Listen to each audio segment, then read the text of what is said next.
Prepare your goosebumps, because America has a new stealth bomber, and it is the coolest aircraft ever made. Flying at an altitude of 50,000 feet, it's invisible to radar, as well as the naked eye. With hundreds under production, this now-built bomber will be the new face of the US Air Force bomber fleet for generations to come.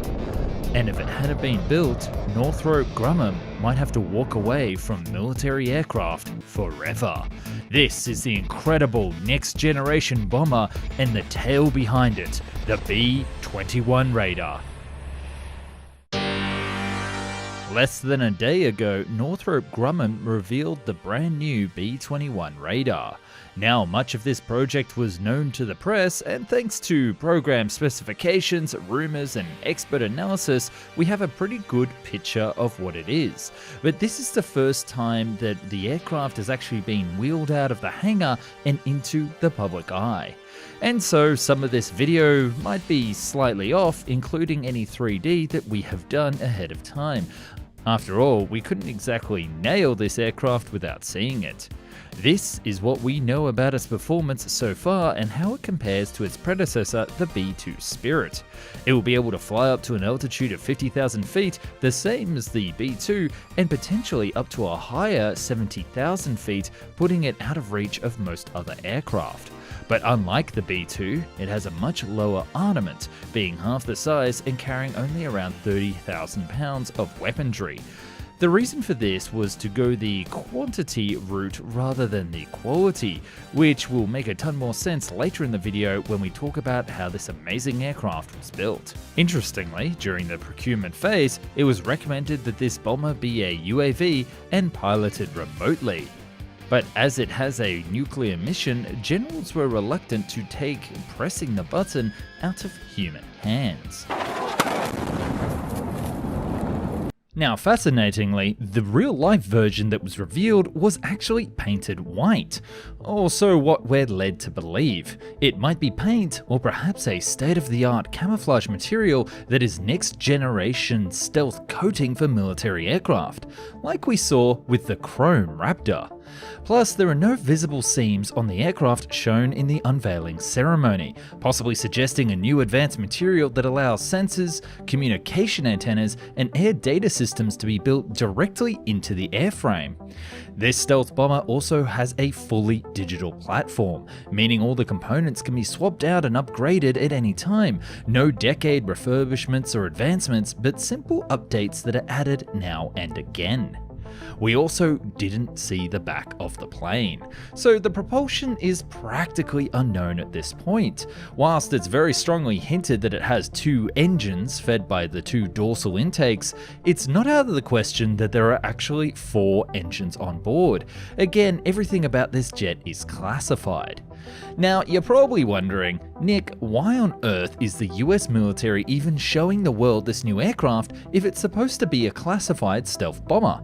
Well, it's because of the new START treaty signed with Russia.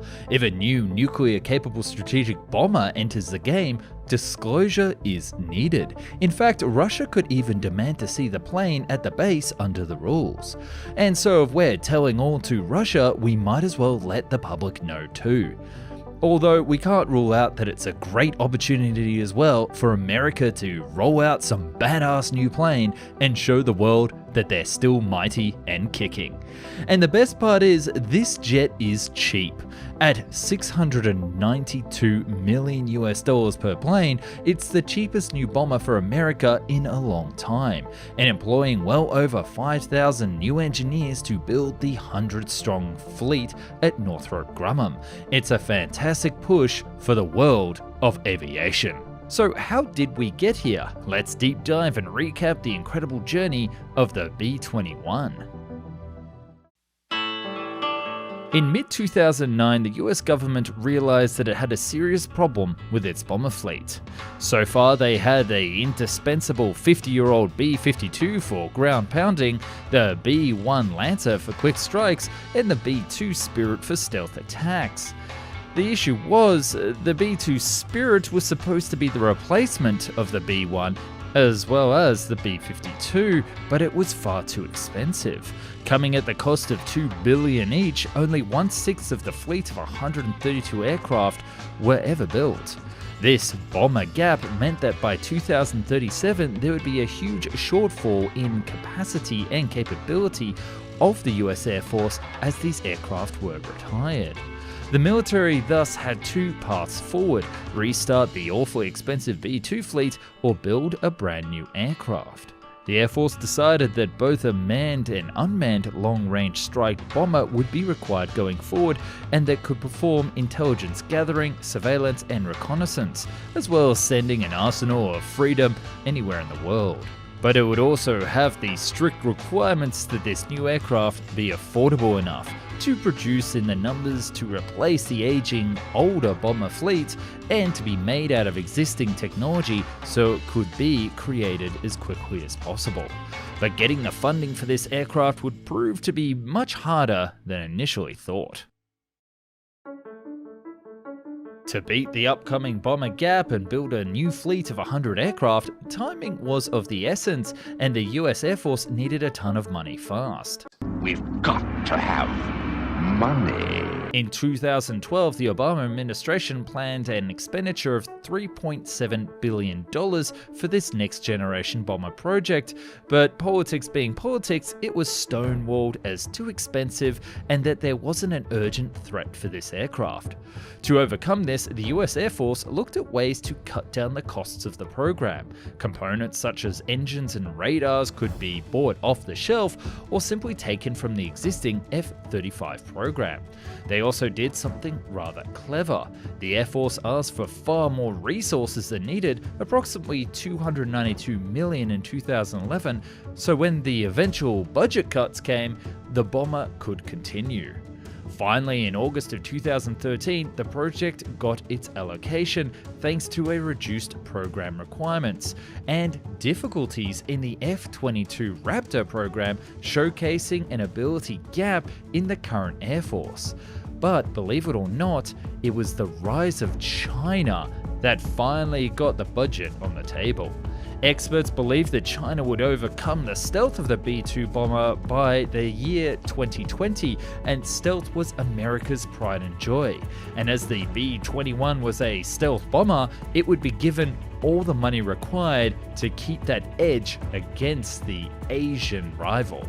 With the funding sorted, it came down to selecting someone to build it, and it was time for our usual suspects to step forward. Why is it, when something happens, it is always you three? The year is 2014, and the heat is on between two rival bids to build this bomber. In one corner, we have Boeing and Lockheed Martin, who decided to team up with the former bringing bomber experience and the latter with their stealth technology.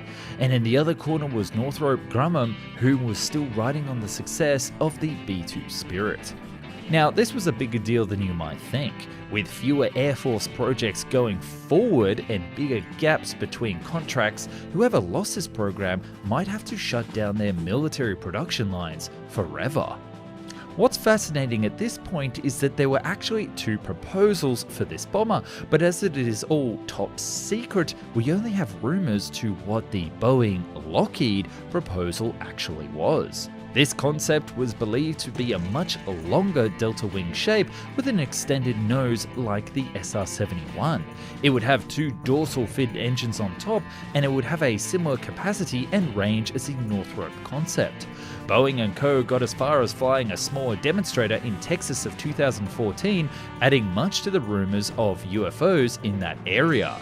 Again, this could be completely wrong, and I'll likely remake this video in 50 years once the real story is finally released. On the other hand, Northrop would turn in a little project that they were working on called the 2025 passenger cargo concept. Looking at the initial reports, you can clearly see the similarity to the B-2 and to the eventual B-21. Clearly, Boeing and Lockheed had the capacity and experience to build this craft, and they even saw themselves as the safer choice. So why did they lose the contract?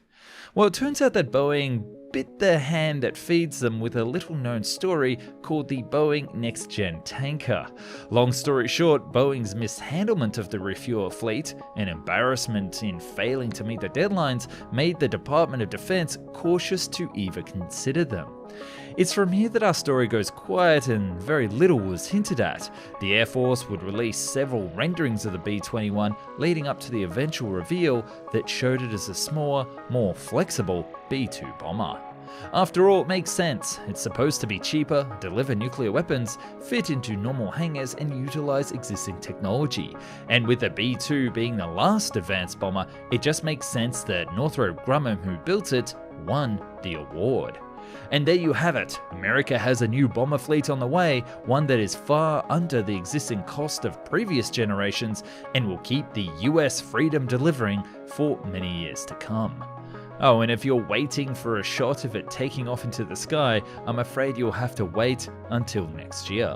What do you think? Does the bomber look like the aircraft you're expected to see? Let us know down in the comments. And thanks for watching.